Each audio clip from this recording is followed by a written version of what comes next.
Oh, wow.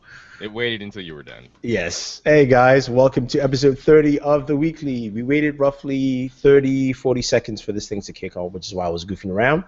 And, of course, with me this week is the one and only Mr. Juan Bagnell. Some gadget guy. Hey, what's up, everybody? I'm sorry, Pocket Now. Sorry, some gadget guy at Pocket Now. Yeah. We'll plug them all. Yeah. Got my coffee. West Coast is ready to go. Cool. And, of course, Mr. Warren Bowman from BW1.com. All right, thumbs up. Let's do this. All right. Let me turn on my AC because it's getting a little hot here. We don't need any sweaty podcasts. Go We don't need sweaty hangouts. Go away. Go away. That's never going to go away. Because my rant video on the Xbox One S, I was feeling the heat from the lights. You know what I mean? It's getting a little hot. And Hot in here. Look at little Nelly. so let's kick things off and let's get into something a little serious and very useless. Talking about the hacking of Leslie Jones. I Two got parts to this. Got a lot to talk about with that. There's so much. One, the hacking, and two, Apple, because they again are in the mix of all this somehow. So how about you start off, Mr. Warren? Uselessness and the silliness of this whole entire thing. To understand the hacking, you have to really go back all the way to where this shit started. It started with the whole Ghostbusters thing going down and sort of the movie being not well received. I don't know if any of you guys noticed that. Man, it wasn't necessarily the most well received film. And there was a lot of harassment, and Twitter is the haven for harassment. We all know this, right? And she was sort of getting harassed by a lot of people on there, and back and forth and so on, and insults and whatnot. And then one of the more prominent folks out there, Milo Yiannopoulos, I can't pronounce his last name, but he's sort of like a British reporter, kind of put his 2 cents in. He's one of those guys he's a tech reporter, but he reports on a lot of sort of social news, social justice, feminism type of things, and sort of has his take on a lot of those things, a lot on the anti-side of those things. And he kind of put his 2 cents in, but it was mostly focused on, like, hey, the film's just bad, right? Which everyone pretty much agreed on. So they went back and forth for a little bit, and then Twitter throws out the ban. So they banned Milo off of Twitter, right? Mm-hmm. Throw him off. And people were like, "What for?" It didn't make any sense. I think he got banned mostly for the slander thing, because I think he retweeted some images that showed some racist tweets that Leslie Jones apparently it said, and it ended up being Photoshopped. Even though she did have things on her Twitter feed later on, we found that were racist and pretty insensitive that she was saying.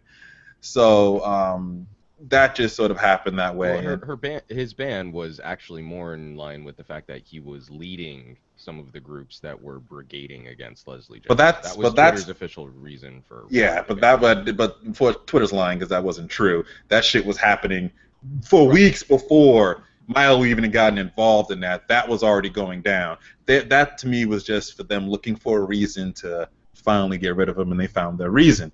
And in all honesty, it's Twitter fucking up as usual. Then this leads into what people are assuming.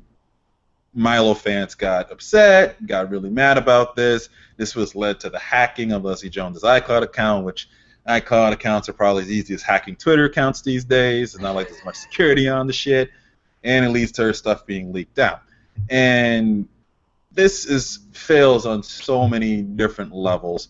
One being that I go way back into blaming Sony for this whole thing and Paul Fig to start off. Not everybody's off fault, but I'm blaming why this harassment circle is sort of fucking happening. This started off with the film getting, maybe the film's initial reaction when the trailers and all that shit came out. Everyone panned it. Is it still the most disliked trailer, or did Call of Duty top that? No, Call of Duty doesn't even come close. I know either the Call of Duty or Metal Gear Solid was getting close to the most disliked trailer ever on YouTube. So that happened. Sony freaks out, panics, because we all know this is a cash-in, and they got to figure out what to do with this. So what did they do? They tweaked this and decided to put a feminist tone behind it. Big mistake in doing this. Anytime you do anything with the movement behind something, there's usually a cause and effect, and the effect is usually a whole lot worse than the fucking cause. So they go and do this, and this is all leading in them pushing this feminism, all this other stuff like that, which never was the problem with the movie to begin with. Nobody had a problem with the cast of a female. It was all for the fact that the movie was just fucking terrible, and the previews were terrible. It had nothing to do with the gender shit. But that whole thing starts off. Paul Fig releases that stupid blog post about how men aren't funny or some dumb stuff like that. He dropped his balls off somewhere before writing the post and decided to say that stuff. If you read it, it's one of the stupidest things I've ever seen. Really dumb. And this obviously fuels flames, fuels fires, gets people all fired up into this whole thing, which leads into, I think, a lot of the Ghostbusters women getting harassed on Twitter and online. Leslie Jones was attacked and targeted the most out of everyone that was involved with that, which then leads into the Milo thing, which then leads into the Twitter thing, which Twitter is a dumbass, as they usually are, because in the end of the day, they should have just banned both of them off. Even when you can say nothing nice, get the fuck out if you're going to do that. But Twitter is what they normally do, which is, if you've seen how they handle things in terms of harassment, we all know it's horrendous. You can report being harassed, and I'll be like, well, we can't get them for anything, but if you're a celebrity, or you have money, or rich, or powerful in any of those situations on Twitter, they will always take that person's side. It's been proven in the history of what they do. And it's getting to the point with Twitter where, like, this is the reason why they're going to fucking die, because they do a lot of this retarded shit.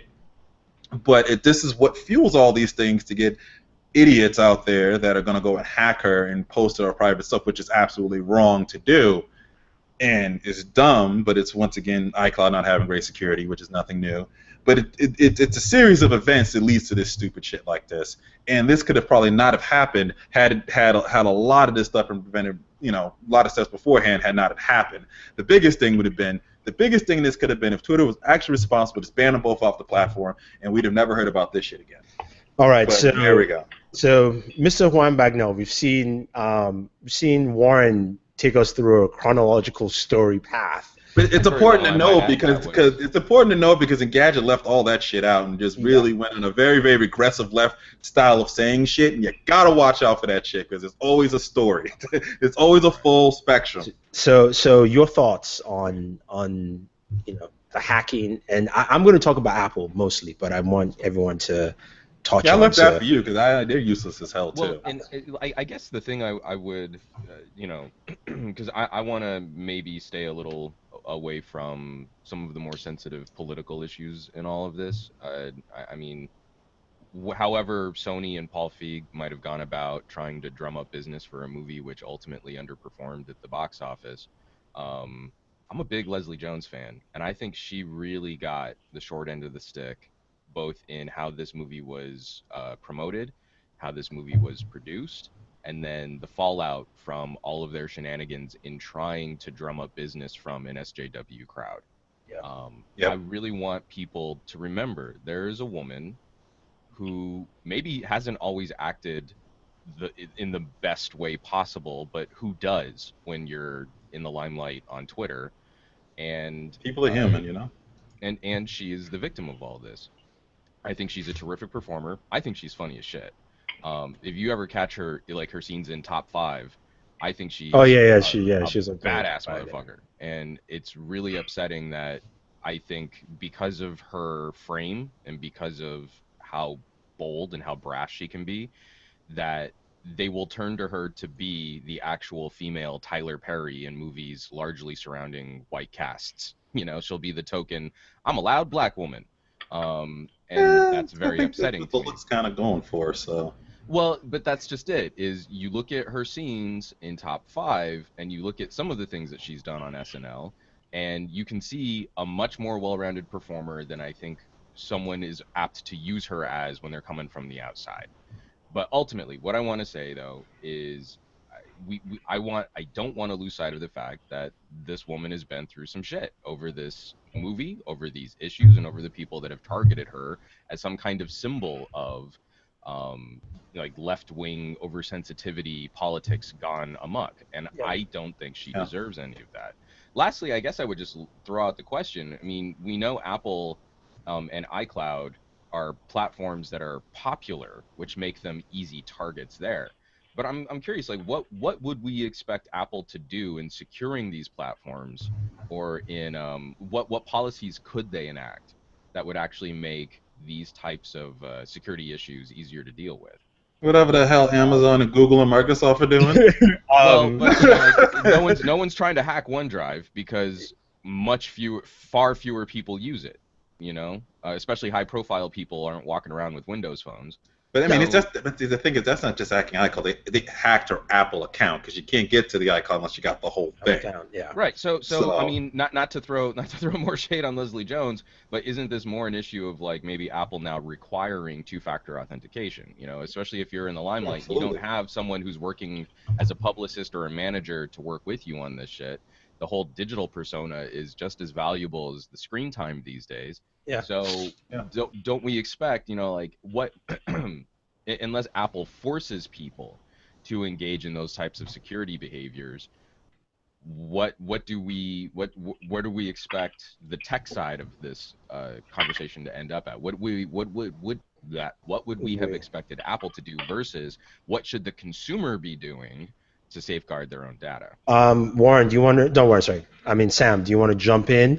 Your thoughts? I'm still going to get to Apple because I think they're completely useless at this point. But my thoughts are pretty straightforward. Here at the Weekly, we pride ourselves in providing both artistic and technological solutions. So for all you artists out there looking for people who would, let's say, support both your acting career and give you the technology background that you need, let the Weekly know. We got your back. a none too subtle plug, thanks. No, but the point really is, I think it's up to people's agents, people's PR organization now, to start looking at this as a possible value added to their clients. Because what can Apple do? Apple can do a lot more. That's true. But it is your identity. It is your image. It is your brand that is basically, at risk. And you owe it to yourself to understand in this day and age where your sources of income aren't just coming from movies or TV shows, but YouTube, Twitter, and all the other social network plugs. You owe it to yourself to understand how they work, what are the risks involved, and how you protect yourself from the adverse effects of those, of that kind of exposure. Now, for Leslie Jones, I don't care what she did. If she could have gone out there and bitch slapped Obama for all I care. But no one has the right to do what they did to her. No, she didn't deserve to be doxxed at all. No one has that right. So it's not even a question of security. It's a question of just simple human decency, right? Yes, she was in a movie that didn't do too great. Yes, she defended the movie. Yes, she's loud. Yes, she's out there. So what? If you don't like her, tune her out. There are a bunch of other Twitter accounts out there. There are a bunch of other Facebook pages out there. There are a bunch of other YouTube channels out there you can pay attention to. Why do you have to go that far to any individual? It's just, I don't know. A bunch of losers decided they were going to attack someone, and they did it. That's simply what it is. I definitely agree. Everybody has solid points, and it's sad that that's what, it's almost like that is part of the price of fame you're going to pay, especially if you stand or I don't think we should say it's the price of fame. No. They totally crossed the line of price of fame. No. But the reason I'm saying the attack on females in the entertainment industry. I was about to get there too. Too heated.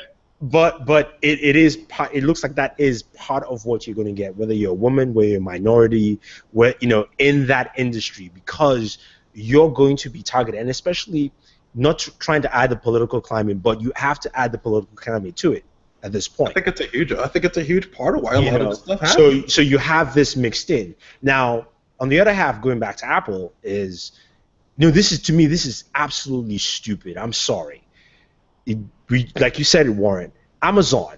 Till this very day, I have not changed my Amazon password since I signed on to Amazon. since only God knows the 90s. Maybe you should change it after this show. I will change it. Changing it now. But Dear I'm saying, Internet, hack Thunder E's Amazon account.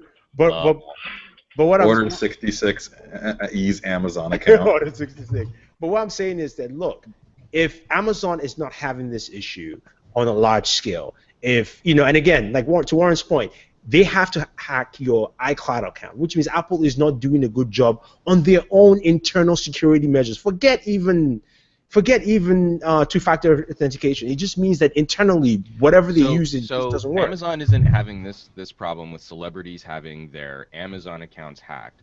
What information would you glean from an Amazon account as opposed to the automatic photo backup and storage options that you have on an iCloud?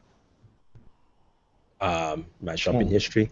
Well, you also got to remember. Any account, ScarJo bought a blender. No, you have the trifecta. But you have control over purchases, credit card information. Exactly. I know. What I'm saying is, date of birth, when contact people are information, all that leaking stuff. celebrity nudes, isn't that a lot more salacious than knowing, like, oh, well, we found ScarJo's credit card number, which was instantly deactivated when someone... Oh, no, true. But that also puts to the point that Apple should be doing a better job. If you're always in the news. What I'm saying, that's what I'm saying is we can put out platitudes like Apple should do better. What I'm asking is, what can Apple do outside of forcing people to use more stringent security? Well, Apple can get a little bit more. It could stride the line a little more, kind of like what a lot of other companies out there do. Even Google does this. Apple needs to be more aware of when a device is used to log into their account and where the device is at Google the time, just started doing that with Gmail. at the time of that login. That tells. So because if I log in from New York, if I log in from New York today, I shouldn't be able to log in from the UK 3 hours later.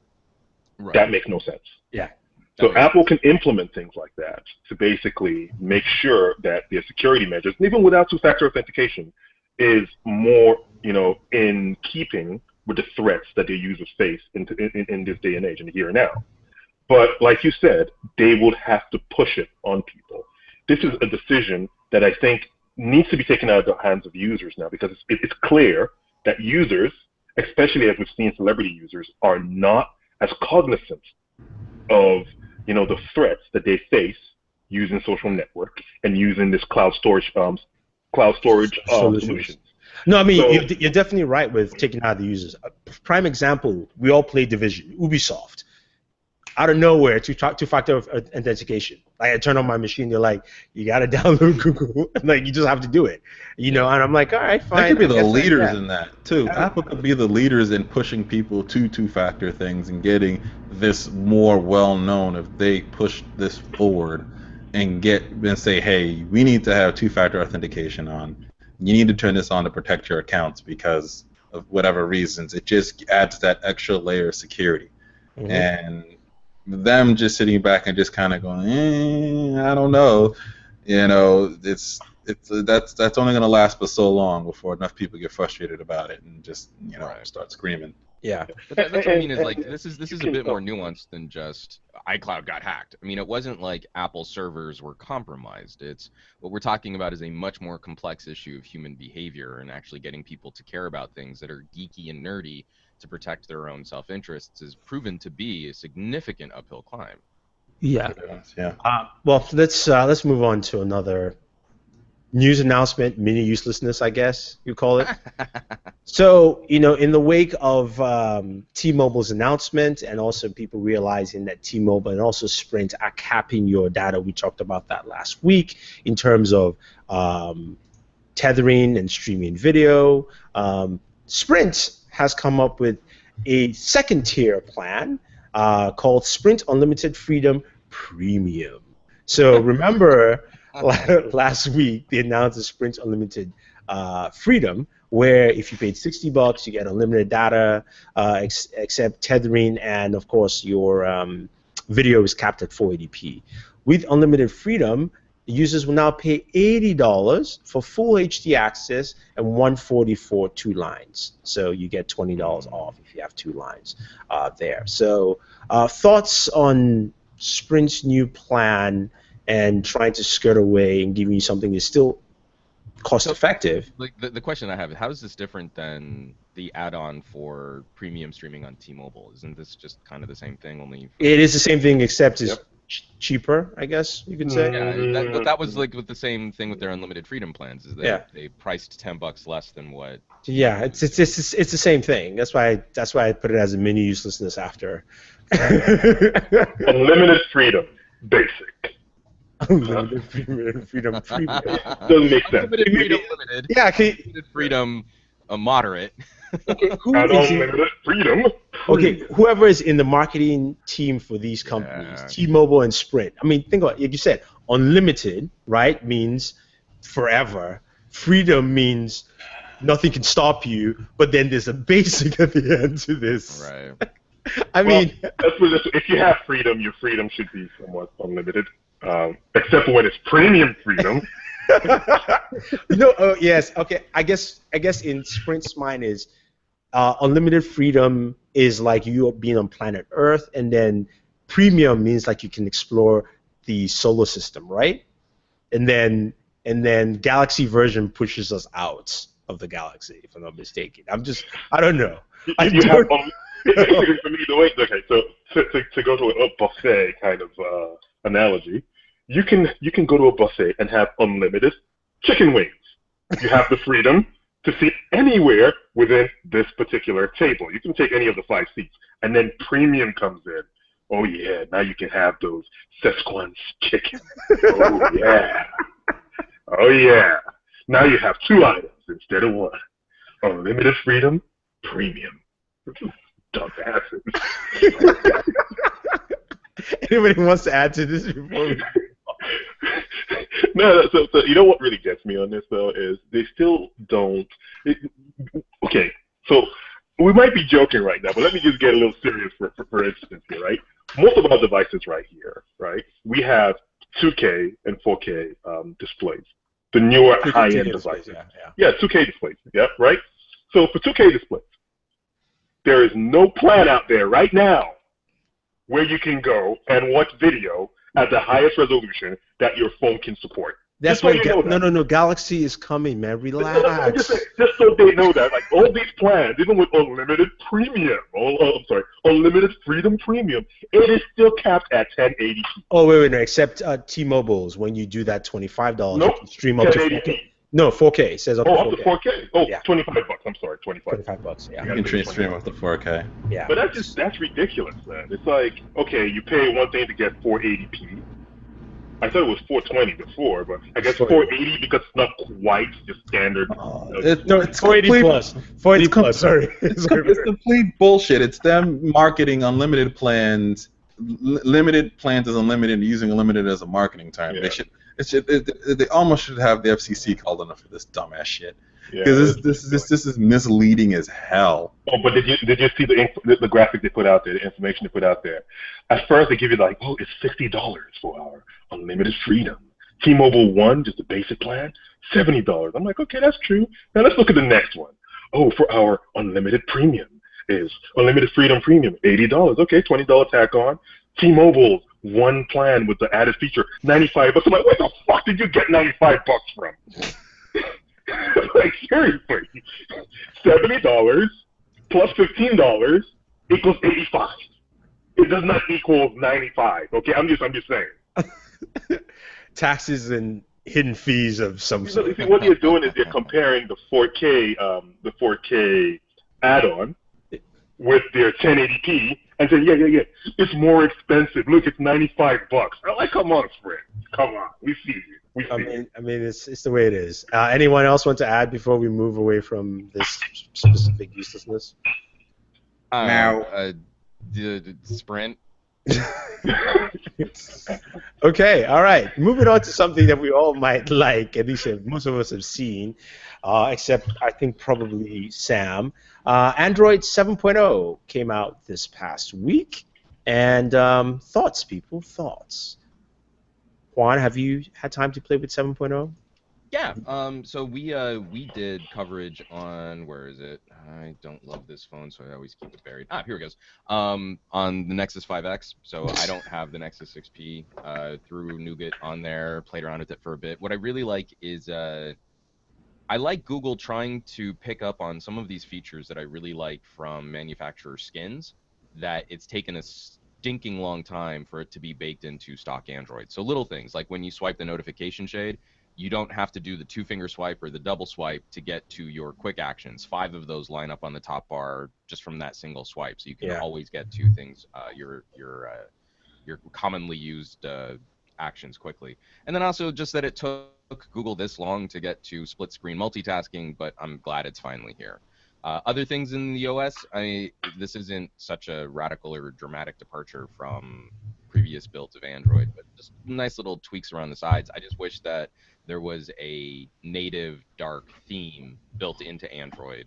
I'm kind of bummed that they got rid of that while they were. You hate the drawer, don't you? Builds. You really hate the drawer, don't you? You hate the app locker, don't you? You hate it. Just say it. Well, I don't like the bright white background. Yeah. Just say it. Just say you hate it. Just say you hate it. Card background? Just say you hate it. Just say you hate it. I severely and gutturally dislike it. Yes. Oh God. No, because that was the first one I saw Nougat. I'm like, did they turn this clear? Is it clear now? No, forget it. No. Well, and like even were I to use the Nexus as some kind of daily driver, which that would never happen, I would probably still be slapping something like Nova Launcher on it. Yeah, that's what I do. Warren, how about you? It's been pretty good experience. I use it on the 6P, and I like the notifications so far on it. Some little small refinements. It's not a huge revolutionary update, but there are a lot of nice things, and felt the pickup speed, the organizing of the settings is pretty interesting in the way they kind of move things around there, and having the notification shades have the 5 quick things that you need to access. Seems like they made a big focus on being able to do a lot in that notification shade to do things quickly. So that's been a pretty good experience overall. Right now, it's been pretty decent. I haven't seen a battery life change too much within it, but so far it's been pretty good. But for 6P owners, they've had a decent phone. So if you're on a 5X, I think you finally got a decent phone, somewhat. The 6P, and I've said this forever, it's like between if anybody asks between 5X and a 6P, I say go get the 6P. So why? It's too big. So just get the damn 6P, get a real phone, get something that's going to work for you, and you can use as a daily driver. You're going to be pissed off with your 5X within about 2 months. Like, why did I get this thing? Mm-hmm. I echo the same thoughts. I will have a Nexus 6P 7.0 review. I've spent like a couple of days with it now, and I'll drop it. But it's pretty much the same thoughts that Warren and Juan have mentioned, except Juan used a 5X. So. Well, I do like the fact that you can resize the screen. I forgot to mention. Yeah, I love the resizing. That's finally something I'm glad they have, because then you can really take advantage of high resolution displays, and it's pretty cool to have that one. I do like that. Yeah. And of course, Sam has no thoughts processed. Do this? Actually, I have. Sorry. I have questions. I have questions. Now, I think part of the whole thing was you were supposed to be able to basically boot up faster. Have you guys noticed any speed up in boot up times? Actually, what was funny was coming from some of the dev previews. The thing that I actually really liked was in moving to the actual consumer-facing release of Nougat, we didn't have any of that Android is updating apps. Yes. So I don't notice significant. I did get that. Boot, I did get that. Oh no, but you went on. You joined the dev later. Yeah. Right? Since we're on the dev, it just kind of went as because after each install, what would normally happen if you do a lot of updates on your devices, you would see, hey, you have 82 different apps, and Android is updating every single freaking one of them. So you're basically saying that's a thing of the past, right? That's in the background. Yeah, and hopefully we don't have to mess with that at all moving forward. That was nice because I was trying to get a video out, and you're like, oh guys, it's gonna take an hour. Oh, it's done. Android is upgrading. It's coming and then it just kicked right back off again. I was like, that is rad. Yeah. Well, what about the task pane when you go into the the Multitask. running not the multitasking, but basically the running apps, right? You're limited to only a set number of No, not limited. windows, It right? starts shutting down applications at a certain point and clearing it out Yeah. for you. In other words, you won't on your Nexus, you won't have apps that you opened up 3 weeks ago still sitting in the background. Down. Yeah. App somewhere I in mean, the really, distance. really, what I think we need is like a Nexus Unlimited app premium add-on. So Yeah. Definitely. All the time. When you Right get now, your phone, all apps run. all I have on So- my Nexus is unlimited background app basic. So Chicago- as long as I Yeah, Chicago only use Herb 500 says. meg Chicago- of RAM, I can have Chicago- as many apps as I want. Chicago Herb said Nexus 5 is a certified lag daddy, and you can't teach that. Wrestling fans are gonna laugh because they know where that's from.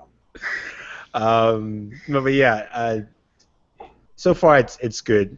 Can't complain too much. Well, moving on to, I'm going to skip a topic and then go back. HTC A9. Remember that device when HTC said 15 days? 15 days they will supply us with the latest Android Somewhere update. around here. Well, not anymore. It will not be receiving the update on September 6th, which is basically 15 days from when the update was released. And so we'll see what happens with that. Just wanted to throw that out there. Thoughts on HTC making that claim? Instead of them saying a month. Does anybody have an A9 that's not a tech reviewer? Ouch. No. Wow. But the thing is, even Just saying. like they didn't even do themselves any favor with his announcements, right? They came out and they said 15 days.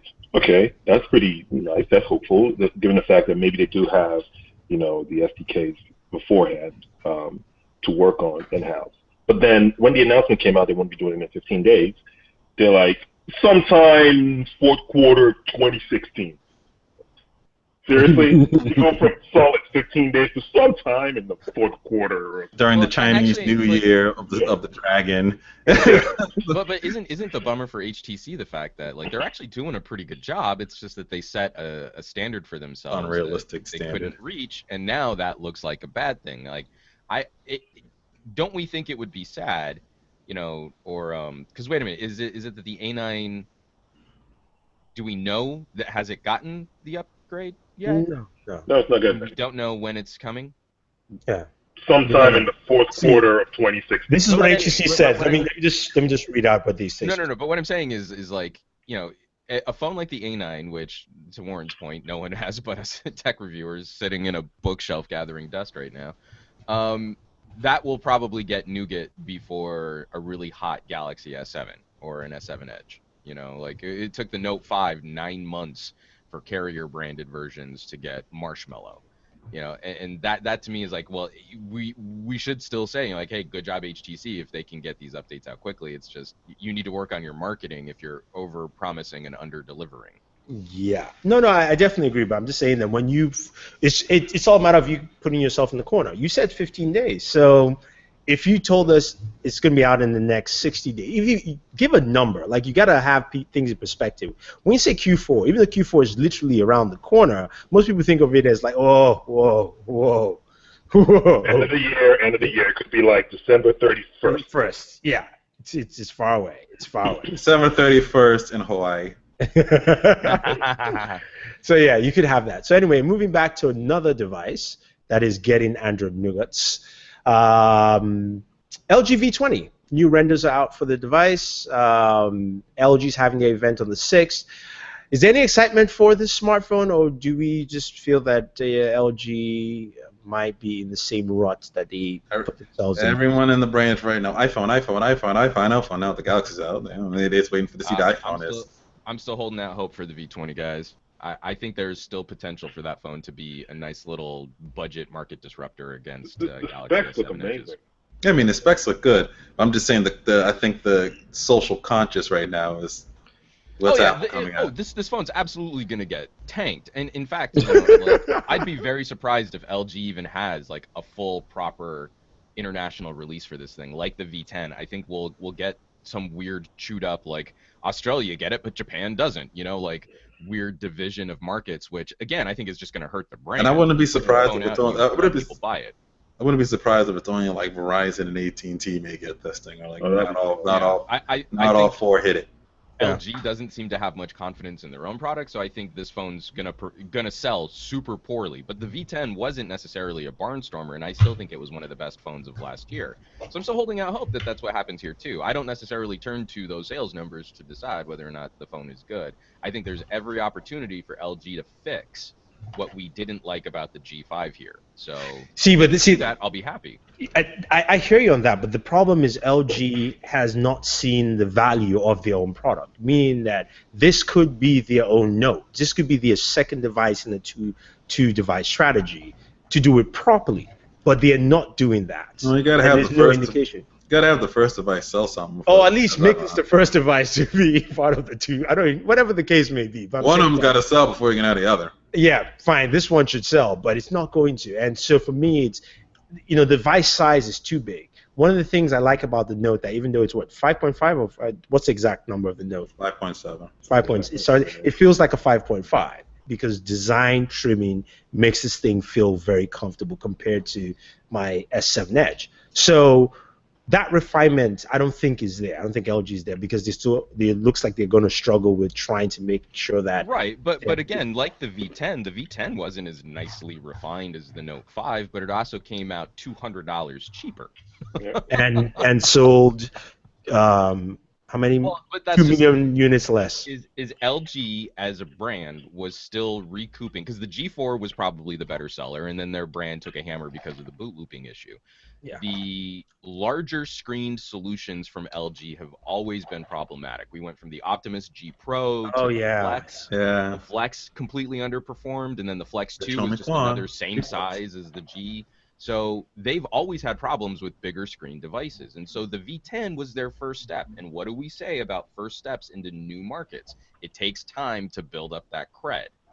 Unfortunately, the V10 didn't even get the benefit of being the first that could start that timeline because so many markets, you couldn't buy it. Yeah.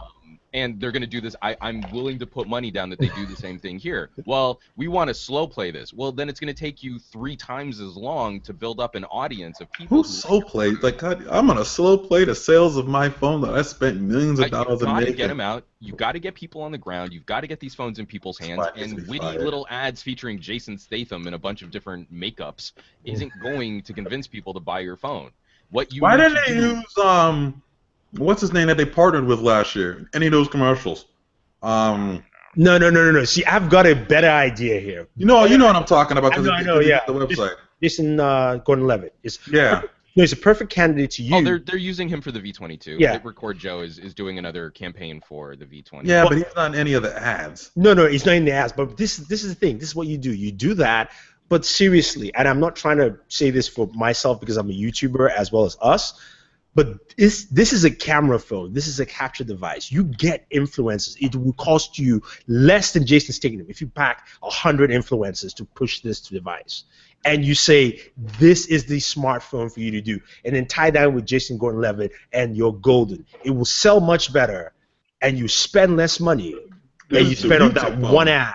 You could have made that ad but done it using the V20, or at least done an ad using the V20 and then tell people filmed with the V20, because that's what the V20 is. So that's what the V10 is. It should be pitched as a YouTube. No. That's what I'm saying. Use Jason. It's a creator focus with V20, and then you push it with just influencers around. Whether it's Instagram, even though granted the quality gets. Why are we giving out free info?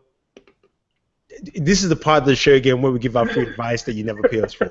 Apologize. Going back to that again, but I mean, you get a better push. So. To Juan's point, this is a device that will probably definitely kill. You could probably say is the best, full-featured smartphone for the year. But again, it wouldn't matter because sales go the other way. And then we move on to IFA.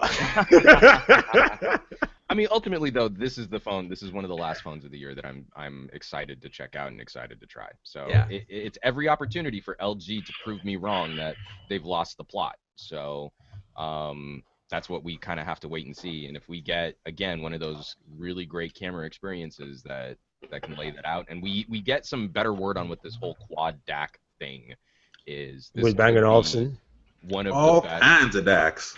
Yeah, Is it built in, or is if it's well, no. From what I understand, ESS is doing some sort of quad converter system for the actual phone, and then Bang & Olufsen, B&O, is supplying earbuds and then doing something like, so it might be ESS tech with then B&O software or something like that.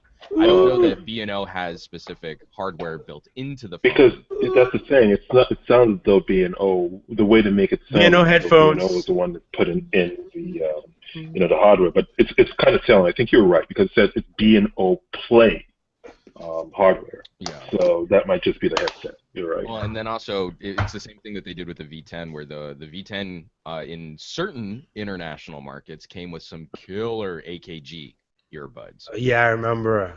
Yeah, so if you got a South Korean V10, you were rocking. Those earbuds are great. I still use them. K-popping it out. Yup. All right, so Juan, since you are the only one going to IFA, Yeah. run us down with what we can expect from the show because we're not going. Bones. So this is actually the big challenge at Pocket now is figuring out what products and what companies we're going to be covering. We've got a bunch of things that are currently still under embargo, but we've got some word on some news coming out of Lenovo, some accessories coming out of LG that we're going to be stoked to check out. Obviously, this is all kind of leading up to the official V20 launch, which is I'm not going to be able to cover because I'll probably be on an airplane when LG finally does put that out. And then, God, I have like a calendar of things that I need to keep up with. So let me see if I can pull that up. Because You can also just lay out some of the stuff that's on the embargo too. We promised the three of us we could tell, plus the extra people watching. There's only 36 people, so it's okay. Yeah. Well, it's fine. It's MBD. We're all close MBD friends. for your- We're really tight knit. Right. So I am going to be hitting the ASUS event because I'm hoping that we'll see some cool phone stuff there. ZTE is supposed to have something to show off. I don't know if that's going to be another budget buster or a mid-ranger. But after wrapping up, we finally wrapped up our review on the Axon 7. That ZTE event I'm now a little bit more interested in checking out. And then also some Samsung accessories that are going to be coming down the pipe, sort of additional little add-ons that I think will partner well with the Note. We're stoked to check that out too. Mm-hmm.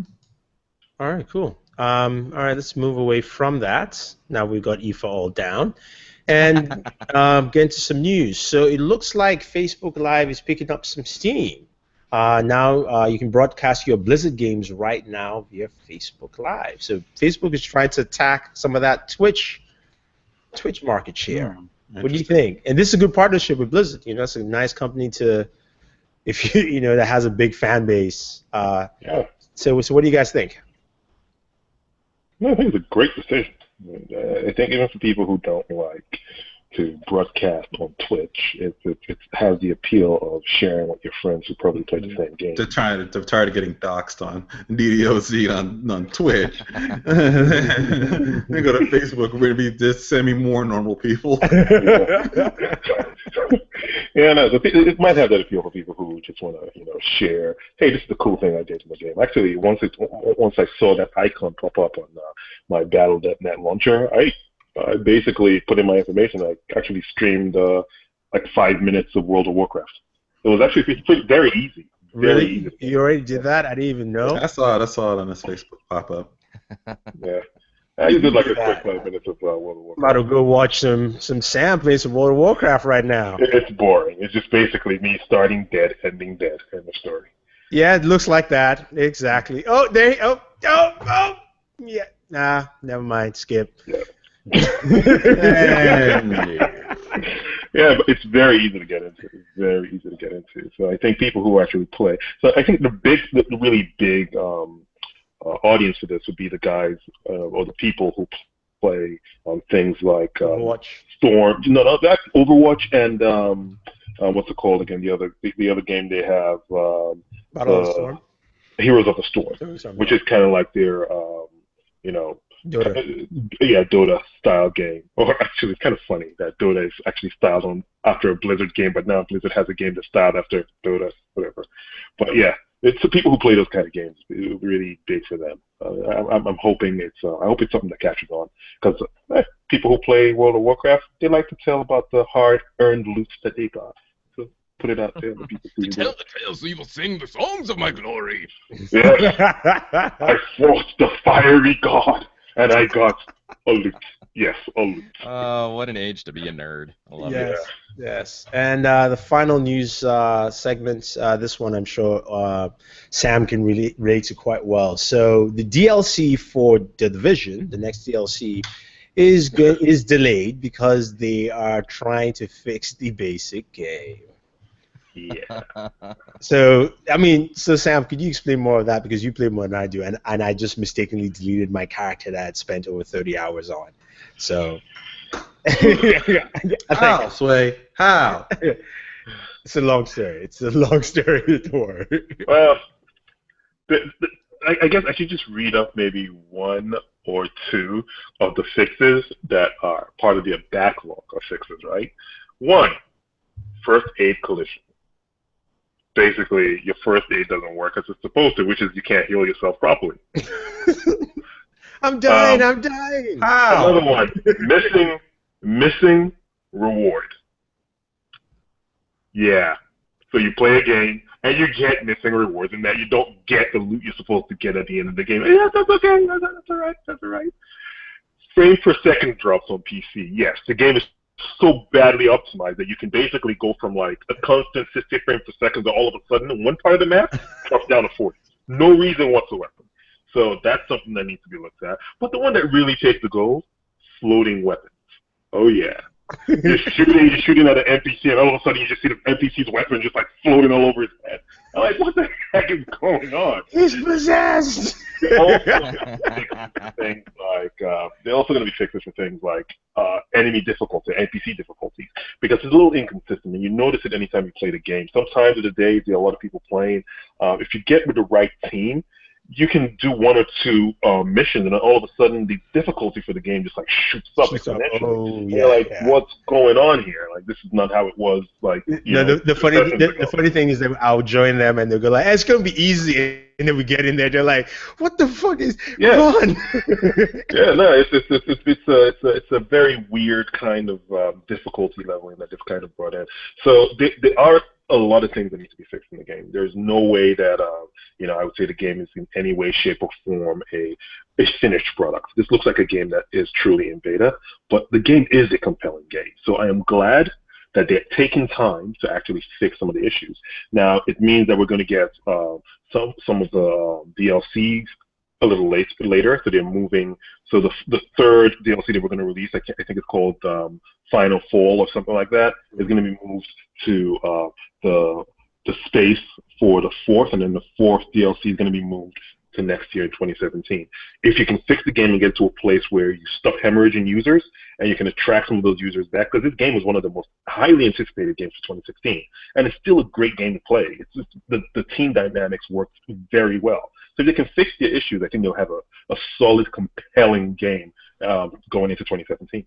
Yeah, it makes a lot of sense. So I can get my character back up, because my character is a 0. Yeah, I don't think it was the bugs that affected your character. No, I didn't say the bug. I'm saying that they can delay the DLC so I can get back into some things. I don't even think you're finishing Incursion yet. That's just sad. Which you need to play more. You need to play more. I finished the Incursion. You finished one Incursion? I did it with Gary. So basically Gary finished an Incursion. Basically, the way I play is this. They all go in. When I die, I'm like, "Fellas, man, I'm dying. Save me." Res again. But anyway, guys, that's pretty much it. Anything else that we missed during the week before we round up? Well, there's this really weird thing about the NSA getting hacked. And I don't know, did you guys hear about that?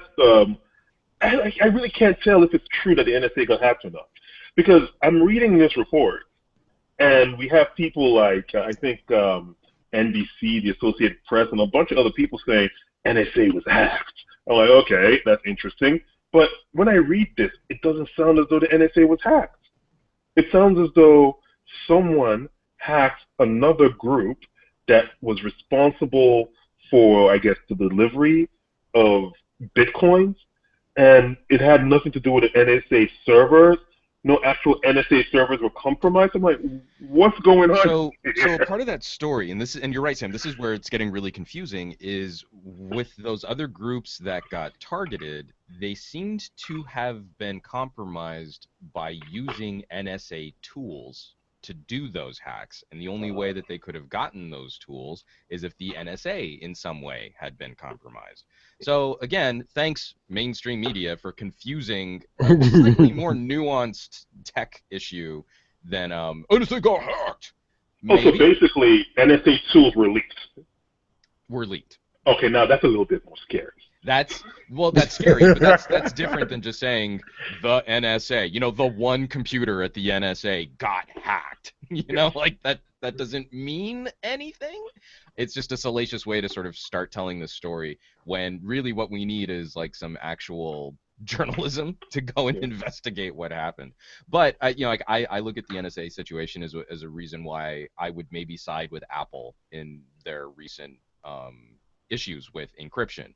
If you start developing tools and tool sets to help compromise security on electronics, it's exceedingly difficult to guarantee that a company like Apple can keep those tools safe when even shadowy clandestine organizations that deal in this stuff can't keep their tools from getting leaked out and used in ways that they didn't intend to. So that's ultimately the takeaway for me is, again, I think consumers should have access to the highest grade protection that they can get their hands on. And I don't feel it's a good idea to ever build in systems or build tools which can compromise that for the majority of people out there who are law-abiding citizens. Yep, I agree. Yeah.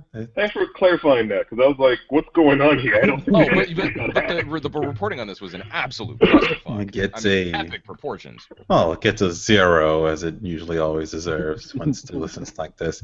Hey, guys, I got to take off, guys, though. So good chat and good weekly, and I'll see you guys next week. Good show, man. All right.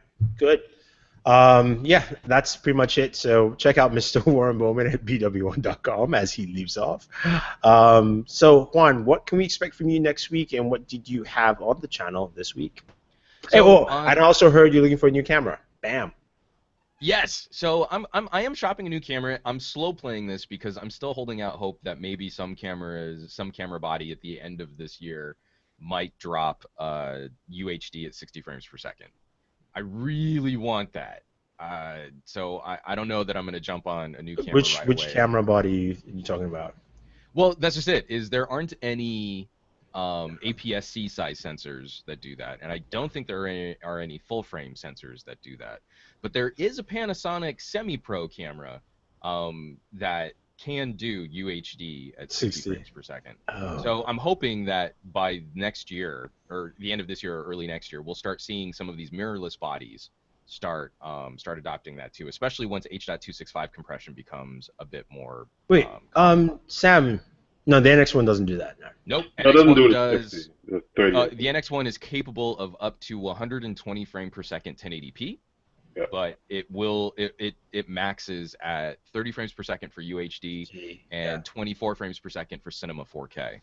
And that's cool. It's a great high quality video, but I want both clarity and fluid frame rate. I want greedy man. I know, son of a bitch. And my video render times will triple, and I will love it. No, I'm sure your machine can handle it. No, it'll handle it. Just make sure you get a 1070. You'd be good. Because you know that 970 is a little. I'm still waiting on my $30. We're sorry we fucked your RAM rebate from Nvidia. But anyway, so this week on the channel, for me it was all ass kicking. I got my butt handed to me trying to wrap up reviews on both the Honor 8 and the Axon 7. A little inside baseball. Our Axon 7 review is crazy late because I was supposed to wrap up Sony Xperia, and Jaime Rivera wanted to wrap up the Axon 7 because he thought it would be the better phone. So I got outvoted on that. We sent it over to him, and then he got his hands on a note, and just, he's just so busy he couldn't do the Axon. He just couldn't. So it was like they had to send it back to me, but he took a week to get it back to me. So then I ended up having to double shoot reviews on both the Honor and the Axon. So both of those are live. We've got a crazy battle for $400 phones happening, and we're going to do a proper roundup soon, probably after IFA. So where is your inclination? Axion, For- Honor, Axion, You know, OnePlus to be- in there, Alcatel. To be perfectly frank, like I think one of the funniest things that I saw in a comment was, "We'll just buy the Honor and the Axon, and you're still $80 cheaper than a Note 7." Yes, that is very true. So my personal feelings, the Axon is a beast of a phone. I mean, it really is a monster specs wise. I'm very concerned about radio management because Wi-Fi performance and LTE performance are definitely not as good as the OnePlus 3 or the Honor or even the Alcatel. The Idol 4S still gets to chip in here too. Ultimately, I think many more people will probably dig the Axon. Just especially anyone who's watching this broadcast now, if you're probably really amped about those specs at this price point. But there's something so damn charming about the Honor that even though it comes with a bunch of really severe compromises, and I hate EMUI, I'd probably still use the Honor over the Axon personally. Yeah. All right. Cool. So and then next week it's all IFA. So tune into Pocket now. We're gonna be dumping a ton of videos out of Germany. So be on the lookout for those. Okay, cool. Yeah, on our end, Honor 8 put out the review for that. Definitely love the camera. Quite impressed with what we got from that. The Nuggets. We also have the GameSaw controller, which is the controller that this is the Inside Baseball. This is how I deleted my account on the Division. So when you're using that controller on your Android device, to link to your Android smartphone, you hit the G button and the A. Now, to use it on PC, you take the USB dongle, you plug it in, and the first time I didn't look at the manual, I just kind of plugged it in. I was like, plugging USB should be fine. You plug it in directly, it acts like a mouse, and the mouse button. So I fired up the Division. I went up and down. I was like, oh, cool. On the menu, I hit enter into the game and just said deleting character. I was like, no, I don't want to delete the character. Press A to cancel deletion. I'm like, okay. Press A. Character deleted. I was like, no. I was like, but I pressed A and it didn't. Then I realized I really wanted to toss the controller away. Then I looked at it again and said, when you plug in the USB to your PC, press G and X to switch to PC mode. I was like, so that is how my 30+ hours of Division went out the window. Like that. Well, So, all you need to do is just game for a day and a half straight, and you'll be totally fine again, right? yeah, but I'm busy. I got stuff to do. So anyway, but it's a really good controller, though. Besides my mess up, it's actually a good controller. We also have the Asus Switch Alpha 12, which is Asus Surface Pro 4 competitor, much cheaper, and also performs just as well. And finally, if one wants to get a camera, a handy cam, a real camera rather than a DSLR, you can always check out the Sony, AX53, a real camera, real, not Sony that. AX53. Yes. Is that your plug? I did the review. Oh. I have I see. I have the Sony AX100. Okay, I have the bad boy. Yeah. Gotcha. Yeah. So that's all we have on the channel. I'm just like I want that two those two check marks. I want to be able to drop super high quality video and really really fast. True American, man. Oh, and sorry, I forgot 2 more videos. We have a mattress review. Yes. I reviewed a mattress. It was cool. You can actually build your own mattress to your own specifications, which is absolutely nice. And then Philips toothbrush. Keep that. White smile. All right. That's that. And next week, I don't know. It's going to be a mixture of stuff. There's some stuff I have embargoed that I can't mention that will come out. I might be going to PAX West. I still don't know, so we'll see. And if not, if I do go, there will be no weekly. If there is, Juan will still be in IFA at that time anyway, so probably won't be able to join us. But thank you very much, guys. Definitely check out Mr. Juan Bagnell on Pocket Now. Handle is Some Gadget Guy. And also check out Mr. Black Iron _ Man, Sam, with no lower third. Ooh, we're still waiting for his video on the Microsoft band. Oh boy. His fourth band. That is true. My fourth. Yes, that needs to be out there. Yeah. And of course here it is Thunder E. Thank you very much. Follow us. It's Booredatwork. And I'd like to say thank you very much again, saying thank you a third time, and always enjoy your entertainment. Yeah.